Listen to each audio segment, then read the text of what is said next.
Hola mundo, estamos aquí en nuestro tercer Hasayé de Poiesis y hoy nos acompañan la neuroeducadora Consuelo Manosalva desde Chile y la pedagoga Osmani Zabalza desde Colombia. Y bueno, aquí estamos con mi compañero de ruta, con Pablito en Bolivia y nosotras acá desde Concepción, siguiendo este episodio del Hasayé, y hoy me gustaría darles la palabra un poquito a Consuelo, a Osmani, para que nos cuenten cuál es la situación en Colombia, en Chile, en torno a los desafíos para la educación, y Pablito también tiene una batería de preguntas ahí para contarnos. Bienvenidos a este Hasayé y gracias por aceptar la invitación. Gracias. Bienvenidas, Consuelo, Osmani, a nuestro tercer Hasayé de Poiesis. Claudia, nuevamente. Aquí la educación nos convoca a este espacio virtual para poder debatir y analizar diferentes tópicos, ¿no? En este caso, los enfoques didácticos para el aprendizaje, y tenemos estas dos invitadas, Consuelo y Osmani, que desde sus experiencias pues nos van a contar un poquito de aquello. Entonces, no sé si quieres que arranque con las preguntas, con estos detonantes, para poder empezar e iniciar.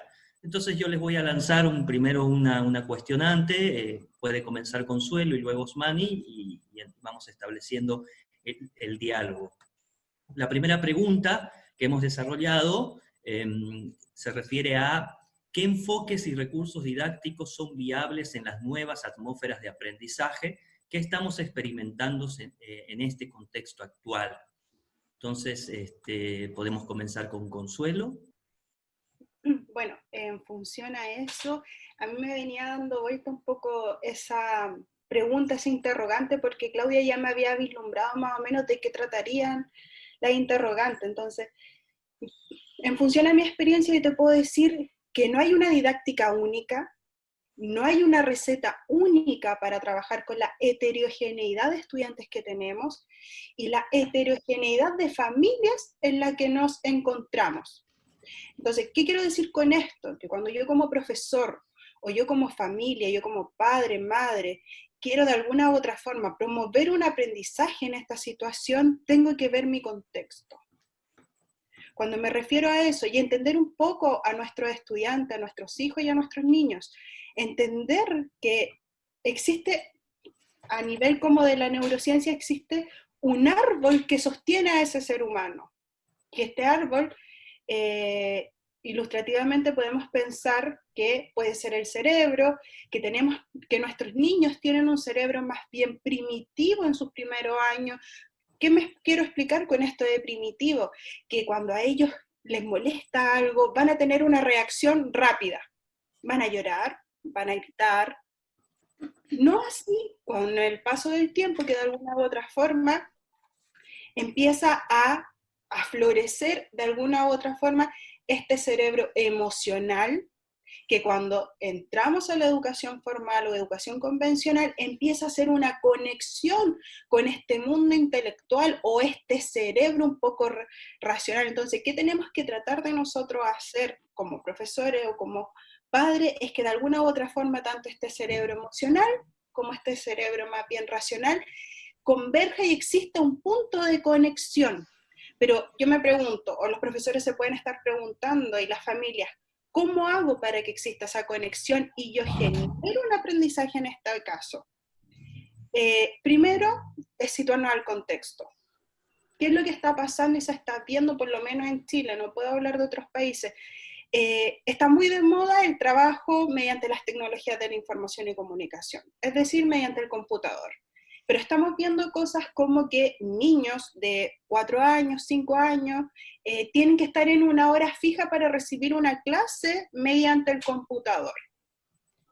Yo no digo que esto es malo, ni digo que es bueno, sin embargo tiene que ser mediado. Yo no puedo tener a un niño de esa edad o un niño con edades más altas, solicitándole que se concentre 45 minutos de clase, 1 hora, 2 horas de clase, frente a un computador. ¿Por qué? Porque de alguna u otra forma nosotros sabemos que los periodos de concentración de los niños llegados hasta la adolescencia son muy cortos. incluso con un máximo de 7 minutos. Entonces nos tenemos que preguntar, y aquí es la invitación a los padres y de alguna otra forma a los educadores, a los profesores, es situarse un poco también desde la posición del niño. ¿Yo podré estar 1 hora frente al computador sin que me distraiga, sin que mire otra pestaña, estar totalmente concentrado para poder aprender? Lo más probable es que nuestra respuesta sea un no. Y en función a eso me fui haciendo algunas preguntas y fui tomando algunas notas. Es que de alguna u otra forma nosotros tenemos que entender como padres y profesores es que nuestro fin siempre es generar un aprendizaje, es decir, que este cerebro emocional logre una conexión con este cerebro racional. ¿Y cómo podemos lograr eso? Bajando la ansiedad, bajando las inseguridades. Y sabemos que las investigaciones nos dicen que las tecnologías de la información y comunicación utilizadas de una forma exacerbada no nos ayudan a disminuir la ansiedad. Todo lo contrario. Incluso pequeños estudios por ahí nos han señalado que el exceso de pantallas en los niños pudiese tener una relación con el trastorno por déficit atencional, con episodios depresivos. Entonces, aquí tenemos que tener cuidado de alguna u otra forma a veces de que no sea una sobreestimulación de pantalla, del uso del computador. Tenemos que pensar que mediante esta pandemia, mediante las tecnologías, podemos entregar una instrucción específica para realizar una actividad, pero que el niño no sea necesario que esté frente al computador para realizar esta actividad. No sé si me explico muy bien. Súper importante lo que menciona Consu, porque justamente, bueno, Ana Ichazo, una pedagoga boliviana, que trabaja mucho este tema de la inteligencia emocional y los enfoques pedagógicos enfocados, valga la redundancia, en la transformación de ciertas emociones que no suelen gestionarse y abordarse en el aula ni en las mismas familias, ¿no? Y que claro, después tenemos tremendos conflictos sociales que llegan a niveles jurídicos. ¿Por qué? Porque no se gestionó las emociones desde temprana edad, como lo acabas de mencionar. Y yo creo que esto de la ansiedad, de la depresión, como elementos que son parte de este proceso didáctico, que son reales además, abre un poco el debate para que tal vez Osmani nos puede desarrollar un poco más el tema, porque además Osmani trabaja mucho desde la psicología clínica también como psicopedagoga, y ha escrito al respecto y tiene un trabajo muy lindo en torno al trabajo con las emociones, ¿no? Entonces yo creo que el aporte y el enfoque que das, Consuelo, desde la neuroeducación y desde tu rol como investigadora además, da en el punto, como decimos, da en el clavo, ¿no? No sé qué te parece a vos, Pablito. Muy interesante. Yo venía pensando en las últimas palabras que mencionaba Consuelo sobre esto, de que esta nueva situación de las tecnologías de la información y esta nueva manera de encarar la enseñanza y el aprendizaje ha generado estrés, ha generado ansiedad, ha generado depresión. E incluso he visto en las redes sociales cómo cierta gente que quizás desconoce el tema se hace la burla y lo transforma en meme y dice, ay, los alumnos están ansiosos desde su casa. Pero no, o sea, hay que derribar un poquito eso, ¿no? En el concepto, en la idea que tienen los padres de familia o la sociedad que desconoce estos aspectos relacionados con la educación que tienen que ver con la neuroeducación, con la educación emocional, porque es así, y yo lo vivo con mis estudiantes porque están en un contexto en el cual no están, para el cual no están habituados. Entonces, existe esta ansiedad, existe este estrés y los docentes tampoco están habituados a saber manejarlo, ¿no? Y por lo tanto se genera una crisis, una falta de comunicación o no se pueden resolver de manera adecuada todas estas problemáticas que han ido surgiendo desde el comienzo de la pandemia. Decías algo interesante también al comienzo, Consuelo, para cerrar y abrirle el micrófono a Osmani.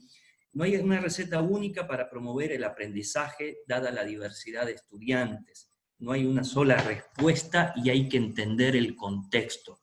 Eso es fundamental, ¿no? Y que los docentes busquemos la manera de seguir siendo esos mediadores de aprendizaje, encontrando otras posibilidades en este contexto particular, peculiar que estamos viviendo. Y creo que esa es esas palabras son importantes a tomar en cuenta. Y bueno, Osmani, abierto el micrófono para que tú puedas participar y generar este diálogo con todo lo que se ha dicho y todo lo que tú puedas aportar desde la clínica y desde tu experiencia. Bueno, muchas gracias. Bueno, yo quiero partir de un eslogan que se está manejando acá en Colombia, desde el Ministerio de Educación, que dice, la educación la hacemos todos. Entonces, en este tiempo de crisis y donde, digamos, se está presentando algo interesante, porque esa triada de institución educativa, familia y estudiante está cobrando sentido. Es decir, que ahí se está generando un vínculo distinto, digamos, que permite convertir un poco la educación como una responsabilidad de todos y no únicamente de la institución educativa o de la familia o del estudiante. Entonces, eso me ha parecido, como desde la experiencia, bastante interesante, como rescatar esa triada. Y obviamente que actualmente estamos atendiendo una emergencia, ¿sí? Por la situación, pues, del COVID-19, pero en lo personal considero que se requiere un proceso, convertir la educación como un proceso de investigación y de reflexión, donde, bueno, surjan propuestas de acuerdo a los contextos que se necesiten. La tecnología yo la asumo como una herramienta dentro del proceso educativo, y esa herramienta pues puede estar al servicio, ¿sí? Más que todo, al servicio de este proceso educativo, más no convertirlo pues en ese centro. He hecho preguntas a mis estudiantes que, bueno, ¿qué es lo que más extrañan en la escuela en este tiempo? Y efectivamente extrañan a sus pares, a sus compañeros, extrañan la emocionalidad, el vínculo finalmente.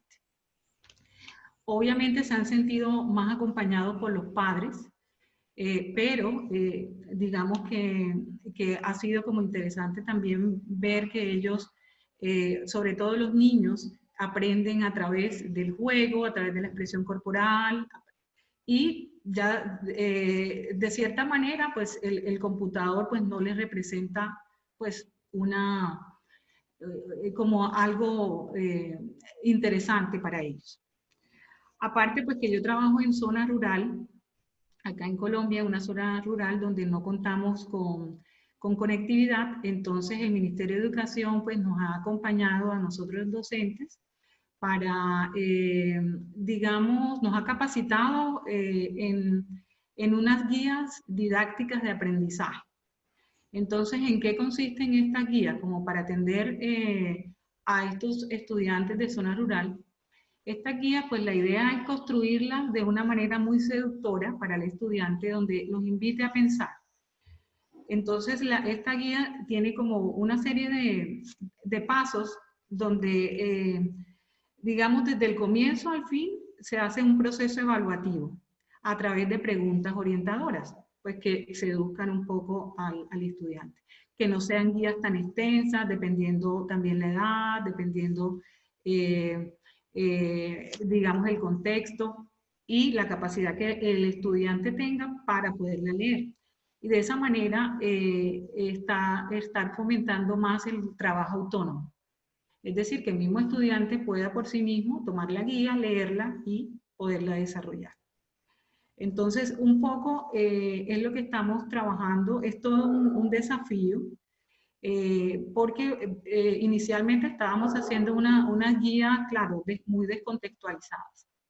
Así que ahora pues estamos queriendo hacer unas guías más aterrizadas y fomentando obviamente también la aplicabilidad, o sea, de qué me va a servir el conocimiento que estoy aprendiendo para mí, y a través de preguntas también. Es como también un aprendizaje natural, porque uno aprende haciendo preguntas. Entonces, es un poco lo que acá en Colombia estamos trabajando.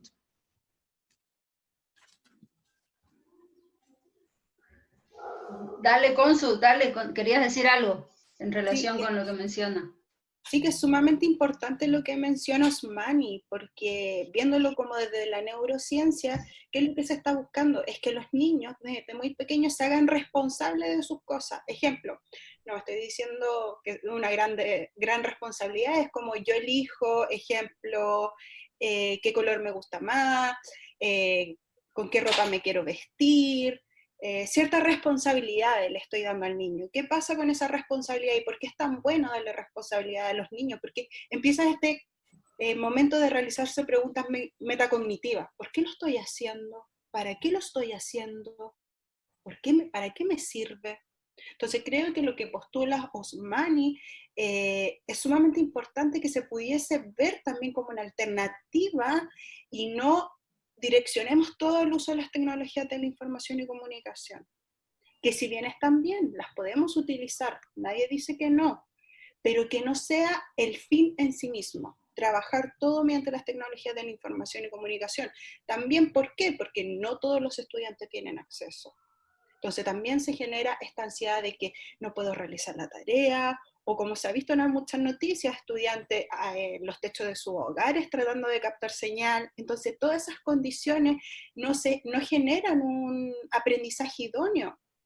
Además, que al no estar ocupando la corporalidad, por así decirlo, de alguna u otra forma, estamos de alguna u otra forma aumentando la producción de cortisol, y sabemos que el cortisol afecta en el aprendizaje. Entonces, me parece muy bien lo que postula Osmani en que el niño se realice estas preguntas metacognitivas. Estoy aprendiendo, ¿para qué? Y lo llevo a cabo.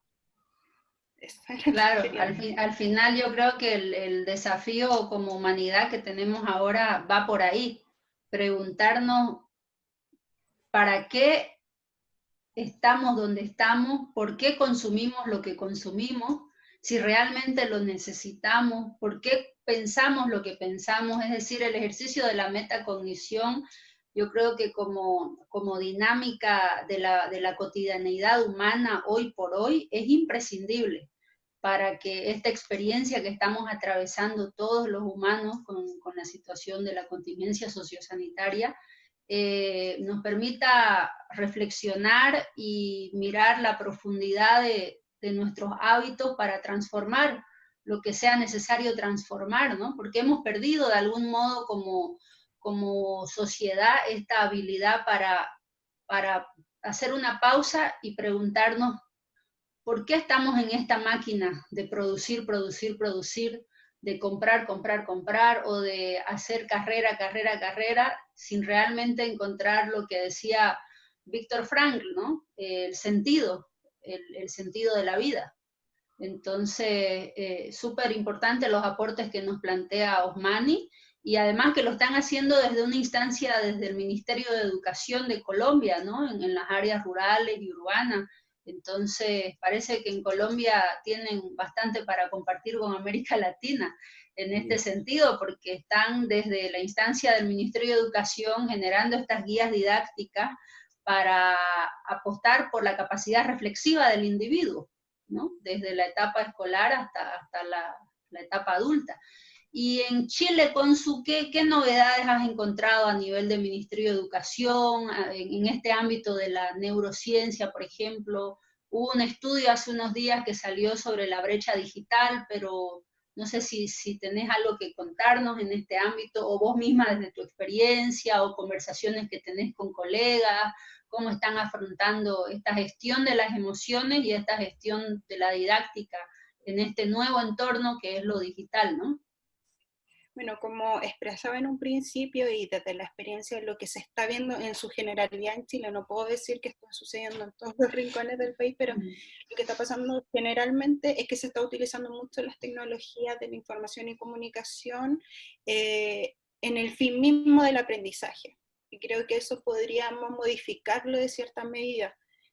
Además, el mismo Ministerio de Educación ha lanzado guía y trabajo o una plataforma virtual. Sin embargo, no todos los estudiantes tienen acceso a ella. No todos los estudiantes tienen acceso a un computador, a Internet, y esto es la realidad pura y dura para muchos.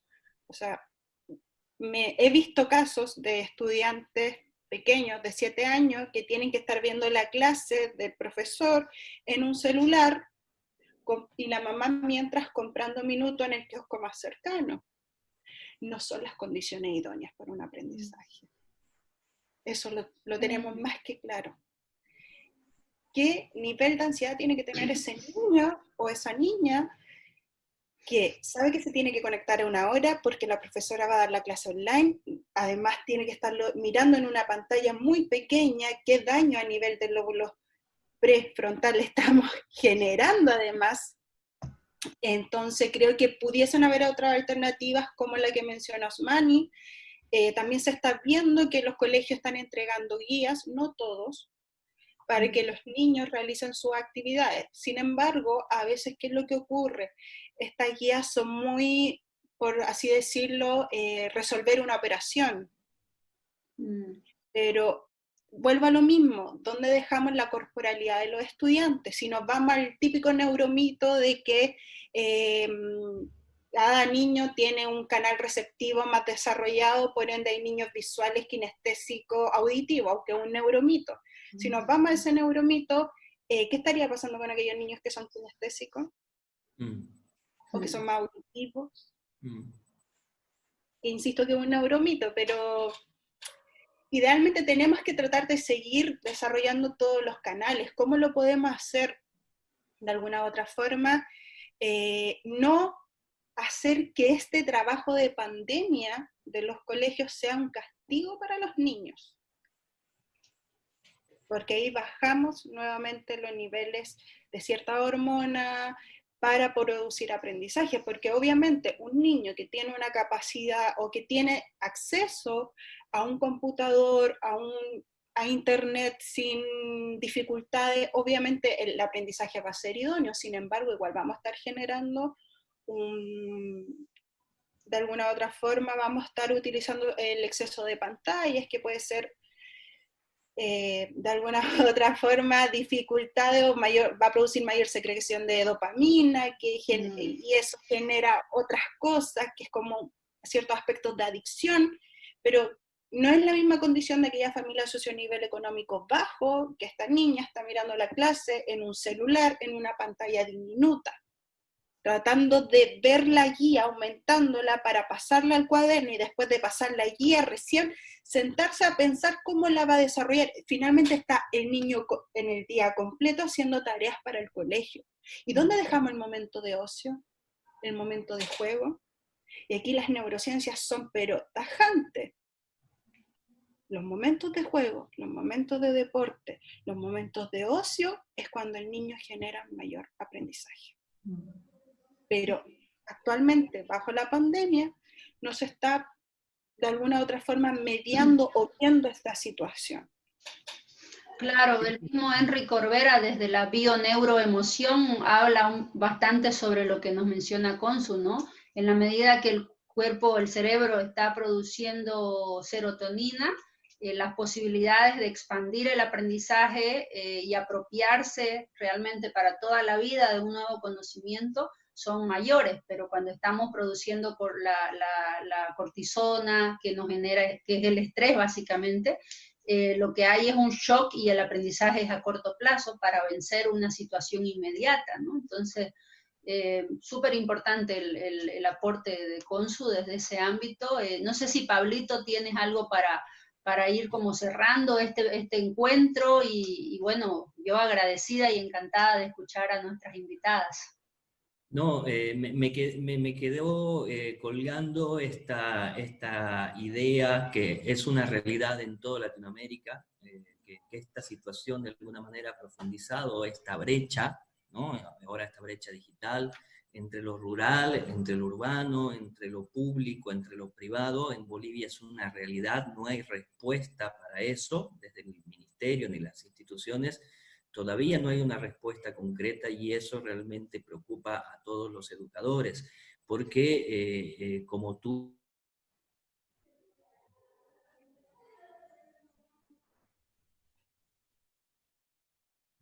Creo que se nos pegó, Pablo. Sí, sí, ahorita seguro va a volver a conectar. Claro, en el caso de Bolivia es complejo porque ahora mismo ha aumentado la carga laboral para el mismo ministerio. ¿Pablito?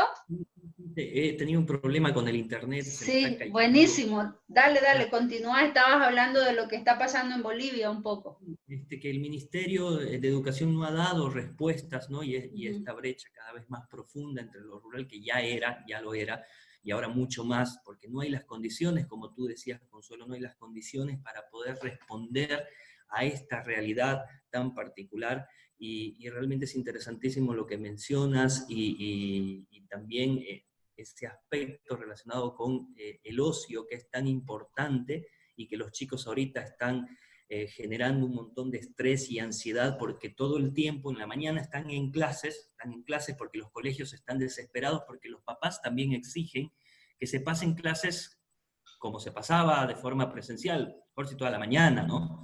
Porque ellos tampoco han podido responder, y ahí voy un poquito a lo que decía Osmani al principio de su participación, esta triada que debería generarse entre docentes, entre estudiantes, entre los alumnos, y generar una responsabilidad compartida. Muchos no la entienden, ¿no? No la entienden y quieren que los colegios respondan de esta manera, y en las tardes están haciendo tareas y todo el tiempo están con las condiciones desfavorables que esta situación te ha colocado, ¿no? Entonces, es preocupante, y hay que encontrar alguna alternativa al respecto para poder dar una solución mucho más oportuna, ¿no? Pero yo creo que lo importante es que entendamos los profesores y las familias, es que cualquier momento puede ser momento de aprendizaje. Puedo tener un niño en primer año básico, en kinder, en segundo básico, y el fin es que aprenda a leer. Yo puedo estar haciendo el almuerzo con mi hijo al lado y estar fomentándole el vocabulario. Mira, vamos a hacer carbonado hoy día. ¿Cómo se hace la carbonada? Necesitamos carne. ¿Con qué sonido comienza? Carne. Claro. ¿Qué es lo que pasa? Que anteriormente los padres, de alguna u otra forma, sentían no me quiero equivocar con lo que quiero decir. Existía un momento en que los padres también se hacían más cargo de la educación, porque no existía lo que era educación o jornada escolar completa. Actualmente los niños pasaban la mayor parte del día en los colegios, entre clases y actividades extraprogramáticas. Pero no, ahora esta nueva pandemia nos está haciendo volver a lo anterior, como decía Osmani, conseguir literalmente esta tríada entre escuela, familia y también comunidad. Tal cual. Olvidémonos que el único momento de aprendizaje es estar frente a la pantalla del computador o frente a una guía. Incluso cuando a mi hijo lo estoy haciendo dormir, leyéndole un cuento, o ese cuento lo cambio por el problema de matemática y le leo el problema de matemática con una prosodia que dé a entender que es un cuento, lo estoy haciendo yendo a dormir y que su cerebro en la noche procese esa información. Pequeños tips, pero también tenemos que tomar los docentes la iniciativa, y yo sé con todo este sobrecargo que estamos teniendo los docentes, pero igual, que es un momento de educar nuevamente a la familia. Sí. Tuve la posibilidad de... Perdón, no, sí, Osmani. Tuve la posibilidad de escuchar a este hombre que es italiano, él ha trabajado bastante en educación, su apellido es Tonucci. Y él tiene una propuesta interesante, a mi parecer, se llama la ciudad de los niños. Entonces, es el tiempo, él plantea que es el tiempo de escuchar a los niños, sobre todo a los niños. Y a partir de esa escucha, ¿cuáles son sus necesidades? ¿Qué es lo que ellos realmente necesitan aprender? Por un lado, se está haciendo un proceso realmente reflexivo en la educación. Lo otro que él plantea es, digamos, volver a la escuela, volver a la casa como un laboratorio de aprendizaje. ¿Sí? Y es más, habla de los escenarios comunitarios también, como escenarios de aprendizaje. Entonces, volver significa, después de esta pandemia, significa convertir casa en un laboratorio de aprendizaje, convertir la escuela, convertir todos los escenarios en aprendizaje. porque realmente uno aprende en todos los momentos. Entonces, bueno, ese era el aporte pues, que quería compartirles. Es que los adultos deberíamos volver a hacer esa conexión entre el cerebro emocional y el cerebro racional que están teniendo los niños cuando ya entran a lo que es la educación convencional. Empiezan a hacer estas conexiones. ¿Qué pasa? Los adultos no vamos al cerebro racional. Responder. Para un algo. Pero los niños nos invitan a volver a este cerebro un poco emocional. Bueno, Osmani y Consuelo nos plantean un poco la idea de escuchar a los niños, un poco lo que dice Francesco Tonucci, ¿no? Respecto a lo que está pasando, que además es el que creó esta idea de la ciudad de los niños. Tuve la alegría de conocer ese proyecto suyo que está en varias ciudades del mundo. En la ciudad de La Plata, Argentina, hay varias manzanas enteras y uno entra y es como una ciudad solo para niños. Es un paraíso, la verdad. Entonces, estamos ante esa posibilidad, de alguna manera. ¿O qué decís vos, Pablito? Esa posibilidad de escuchar a los niños y ellos pues llegan del planeta con toda la información limpiecita. Llegan y te sorprenden, ¿no? Y ahí retomo un poquito lo que decía Consuelo también, lo que decía Osmani, que hay que dejar de formalizar los espacios de aprendizaje, ¿no? Los limitamos, los padres de familia limitamos a estos espacios de aprendizaje al cuaderno, al libro, a una hora específica, y desaprovechamos un montón de situaciones cotidianas, como los ejemplos que ponían, para poder enseñar, ¿no? Para poder educar y poder poner de nuestra parte como miembros de la comunidad educativa que podemos aportar y hacer de que este momento no sea tan estresante, ni se angustie tanto a los niños, sino cuando estamos almorzando, cuando estamos de ir a comprar algo, cuando se está cocinando antes de acostarte, que surja casi de forma espontánea también ese aprendizaje y dejar de formalizar tanto, de limitarlo, de ponerle ganchos, de cuadricular esos espacios de aprendizaje. Creo que eso es importantísimo. Sí, yo creo que has dado en el punto, ¿no? Dejar de cuadricular los espacios de aprendizaje. Y yo recuerdo cuando era niña, a mí me criaron mis tíos, mi mamá, mis abuelos, ¿no? Y creo que varias de nuestra generación un poco somos parte de esa sociedad en la que la comunidad, la familia realmente participaba de tu proceso de aprendizaje. Y uno iba en el micro y estaba aprendiendo a leer y veía letreros y preguntaba o deletreaba intentando saber si realmente ya sabe uno el alfabeto, y la tía con la que estabas o el tío te decía, no, esta es la P, no la B, ¿no? Entonces yo creo que tenemos la oportunidad, el ejemplo lo dio Consu hace rato, de mientras está en la cocina, mientras está ordenando la casa, es decir, volver a aquellas actividades cotidianas, instancias para profundizar y reflexionar sobre lo que aprendemos y sobre el mundo que nos rodea. El antropólogo Mario Arrien, antropólogo boliviano, él hizo un estudio interesante sobre el manejo del tiempo en los chiquitanos Moncosh. Su investigación está publicada en la red, la pueden descargar. Y él en ese trabajo hizo unos hallazgos bien particulares, porque el sistema educativo cuadriculado, como mencionaba Pablo, critica mucho ciertas prácticas cotidianas de algunas comunidades originarias, por ejemplo. Y critican, por ejemplo, por qué la niña con 15 años tiene que hacerse cargo de los hermanitos y cocinar y no sé qué, y por qué el niño tiene que a los 8 añitos ir al monte a traer leña y el tigre lo puede agarrar, etcétera. Entonces, el sistema, las personas del mundo, digamos, urbanizado, cuestionan esta forma de vivir. Y Mario Arrien, como antropólogo, en esta investigación, muy rigurosa, por cierto, él hace lo que es la descripción detallada del manejo del tiempo como proceso educativo en la comunidad chiquitana Moncosh.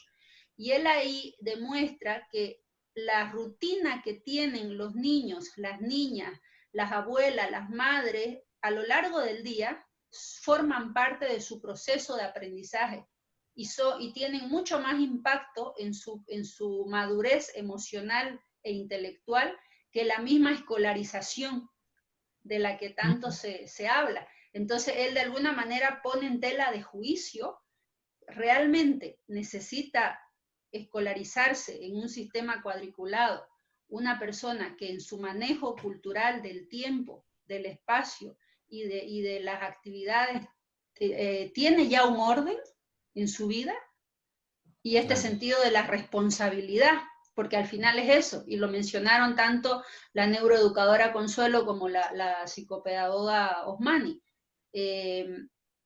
Responsabilidad, y hago énfasis. Realmente, eso. Profe fuera de la caja, eso eso. Nos estamos haciendo cargo, es decir, nos hacemos responsables de nuestros actos, de nuestros pensamientos, de nuestra rutina diaria, porque lo que uno hace a lo largo de las 24 horas que tiene el día va a ir definiendo y moldeando su vida y su forma de pensar y su forma de sentir. Si uno a lo largo del día se la pasa haciendo determinada actividad o sintiéndose triste, entonces va a desarrollar una melancolía profunda en su vida, o si uno se la pasa gritando, entonces va a desarrollar mucho estrés y mucha impulsividad que después te va a pasar factura en tu vida, o si te la pasas sonriendo o bordando o jugando ping-pong o leyendo. Es decir, yo creo que lo que nos están planteando nuestras invitadas, Pablito, es volver a la observación minuciosa de lo que hacemos cada momento de nuestra vida. Y eso es lo que tal vez les podemos invitar a la audiencia a hacer. Revisemos con los niños. Exactamente. Volvernos un poco niños. Siendo profesores, volvernos niños. Ahí quería dar un ejemplo súper importante, porque sobre todo en el ámbito de los estudiantes que presentan una necesidad educativa especial, o en general cualquier estudiante, creemos que están aprendiendo siempre cuando hay una instrucción específica por la educación convencional.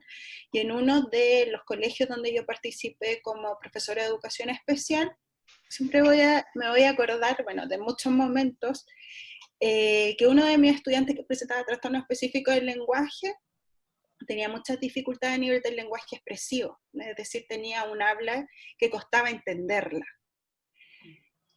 Y aparte él presentaba momentos de concentración muy cortos. Entonces yo dije, ¿qué voy a hacer? Porque trataba con un montón de alternativas, jugar con títeres para aumentar el vocabulario, para moldear ese vocabulario, y hasta que un día él me dijo, tía, pásame a mí los títeres. Estuve media hora escuchándolo a él con sus historias creativas que inventaba mediante los títeres. Él me dio la clase a mí. ¿Y por qué no podemos volver a esos momentos también? O incluso, de repente tenemos niños con trastorno del déficit atencional. ¿Qué pasa? En su generalidad, o tendemos a creer que son niños que les cuesta mantenerse quietos en un asiento, en esta sala de las nucas. Entonces, sí, es así. Yo tenía un alumno, Juan Pablo, y esto no quiere decir que los niños sean menos inteligentes, que capten menos cosas. Y un día hice la prueba, porque Juan Pablo estaba súper inquieto. Se movía por la sala, se sentaba en la esquina, movía un pie, y yo dije, voy a hacer la prueba si realmente me está tomando atención. Y yo le dije, Juan Pablo, ¿qué dije ahora? Recién. ¿Qué estaba explicando? Él necesitaba que su cuerpo estuviera en tal posición o en tal movimiento para estar estimulando de alguna otra forma su cerebro, y él me estaba tomando atención igual. Entonces, con estos ejemplos, ¿a qué voy? Salgamos de la cotidianidad de las clases, de creer que de alguna u otra forma tenemos que tener a los niños sentados para que estén aprendiendo. Sí es importante tener normas, rutinas, porque de alguna u otra forma le estoy diciendo al cerebro de que hay momentos para cada cosa, ¿cierto? Y le estoy de alguna u otra forma ayudando a desarrollar esta corteza frontal que tiene que ver con las responsabilidades o con saber para qué me sirve algo. Pero insisto, hay momentos cotidianos de la vida cotidiana que nos sirven para el aprendizaje constante de nuestros niños, de nuestros estudiantes, de nuestros hijos. Nosotros somos a quienes imitan los niños, seamos profesores, seamos padre o madre. Entonces, es constantemente una imitación. Si yo a mi hijo le estoy diciendo que cuando yo leo el cuento, él se queda dormido, pero de alguna u otra forma él está viendo que yo después de leerle el cuento me voy a acostar a ver televisión con todas las luces encendidas, ¿cómo él va a entender que realmente cuando lee un cuento es hora de dormir? Entonces los ejemplos que damos los adultos son sumamente importantes, porque los niños nos imitan. Anteriormente nos imitaban más a quienes, a los profesores, porque pasaban más tiempo con nosotros, pero ahora que están con las familias van a imitar a las familias. Y aquí también tenemos un problema gigante, porque tenemos familias de diferentes niveles socioeconómicos, es decir, hay familias con mayor acceso a materiales y hay familias con menor acceso a materiales, y aquí viene la labor del profesor, llevar el aprendizaje al contexto. No solicitar que todo sea mediante las tecnologías de la información y comunicación, no solicitar que todas las guías los estudiantes las tengan que imprimir, ver cuáles son las posibilidades que tienen cada uno de nuestros estudiantes para resolver cada una de estas tareas. Y darle también la responsabilidad o la confianza que nosotros sabemos que los padres lo van a hacer bien. Los padres también están con un nivel de estrés y ansiedad enorme porque creen, a veces no se creen capaces de hacerse responsables de la educación de sus hijos. Entonces también tenemos que darles confianza a los padres, que, valga la redundancia, nosotros confiamos en que ellos lo están haciendo lo mejor posible, y es así. Lo están haciendo lo mejor posible porque son esos los materiales que tienen, son esos los tiempos que tienen. No nos olvidemos que estamos luchando con otras variables también que tienen que ver con situación sociodemográfica. Es decir, quizá el niño no tiene una sala para él solo para estar estudiando, no. Lo hace en la sala donde almuerzan, donde toman desayuno, donde toman once, donde cenan. Pero digámosle a los papás, no importa que exista una mesa en la casa, pero cuando quizás se hagan tareas, despejamos esa mesa y le damos un ambiente de aprendizaje, un ambiente de tener cuadernos, lápices. No sé si me explico. No, súper importante los ejemplos que mencionas porque, bueno, yo ahora estoy haciendo el doctorado acá, pero cada día tengo grupos de niños a los que hago acompañamiento en Bolivia, ¿no? En Bolivia, que es un trabajo de colaboración que yo hago con familias específicas para casos de niños que no han podido acceder al proceso educativo formal o que están en escuelas rurales, escuelas de la ciudad, pero que son públicas y no les están dando el acompañamiento a nivel, sobre todo, de comprensión lectora y a nivel de aprendizaje de la lectura, niños con 10, 12 años que no logran leer todavía, no logran decodificar, no logran hacer ni siquiera hilvanar, ¿no? Una sílaba con otra. Entonces lo que describe Consuelo es real. Me ha tocado hacer clases en situaciones en las que están en la misma sala donde se desayuna, donde se almuerza, donde el papá hace su trabajo, la mamá también, las empanadas para vender en el barrio, donde se está taladrando una pared para habilitar una zona porque es época de lluvia y el niño está ahí con todo el esmero y el esfuerzo, o las niñas, a veces son grupos, para concentrarse y aprender, con todo ese ruido. Y los padres a ratos aparecen y piden disculpas por el ruido, pero esa es la realidad. Ese contexto que describe Consuelo es real. Es un contexto mundial. Y nosotros, o sea, más allá de que hacemos investigación y todo, tenemos un compromiso y participamos de estas instancias de colaboración a las familias, ya no al sistema educativo, ¿no? Yo he dicho a las familias que quieran acompañamiento, aquí estoy.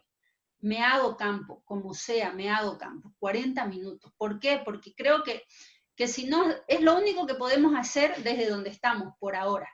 Porque esperar que cambien las políticas de ciertos ministerios de educación, o sea, no todos tenemos un ministerio de educación como en el caso de Colombia, que han enviado estas guías didácticas para hacer ejercicios de metacognición en las zonas rurales, son decisiones sensatas.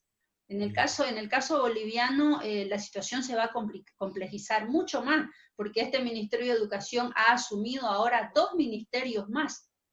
las responsabilidades de dos ministerios más, el de Cultura y el de Deporte, las ha asumido ahora el Ministerio de Educación. Y se va a complejizar mucho más su funcionalidad, su competencia, tienen un nivel de alcance a nivel jurídico. Y eso va a, el asumir dos ministerios que no son de su marco jurídico competencial, va a complejizar más, va a agudizar las brechas que ya existen para la educación y ni se diga para la cultura, ¿no? Entonces, realmente importante los ejemplos que nos dan nuestras invitadas, porque son ejemplos concretos. No sé, Pablo, ¿quieres decir algo para ir cerrando? Osmani también, para acercarnos al cierre de nuestro Hasayé y llevarnos estos frutos del encuentro de hoy. Sí, yo creo que le abrimos el micrófono a Osmani para que ella también pueda ir cerrando, dar algunas ideas a partir de lo dicho por ti, por Consuelo, algunas acotaciones que hice y escuchar también un poquito a Osmani, ¿no? Bueno, sí, como lo plantea Claudia, es una realidad a nivel de Latinoamérica. Lo que viven actualmente pues algunas familias en términos de que no está el contexto apropiado como para tener un adecuado aprendizaje. Sin embargo, me parece interesante que he podido ver por lo menos la motivación ahí presente de los niños, de los estudiantes en querer aprender a pesar de las dificultades, de la realidad en que se encuentran. Están motivados. Eso me parece como bastante interesante. Lo otro, bueno, que me gustaría como aportar es de pronto eso que decía Claudia, el tema de la lectura, sí es importante rescatarlo y fortalecerlo. Ahora, en Colombia se tiene la mirada de preparar siempre a los estudiantes para una prueba. Llega el estudiante a 11 y para aprobar pues necesita una prueba a saber y entonces todo el currículo está para esa prueba. Pero, digamos, en esa base considero que en este momento es importante como que ya la prueba no es el foco y sí, digamos, el fortalecimiento sobre todo como de la lectura. Entonces, precisamente, pues con Claudia y Verónica estamos haciendo allí un ejercicio de trabajar la lectura combinándola con la conciencia. Y bueno, queremos como a partir como que de esa conciencia o realidad que tenemos, podamos, el estudiante pueda leer y comprender y luego hacer un ejercicio muy, muy sencillo desde su emocionalidad.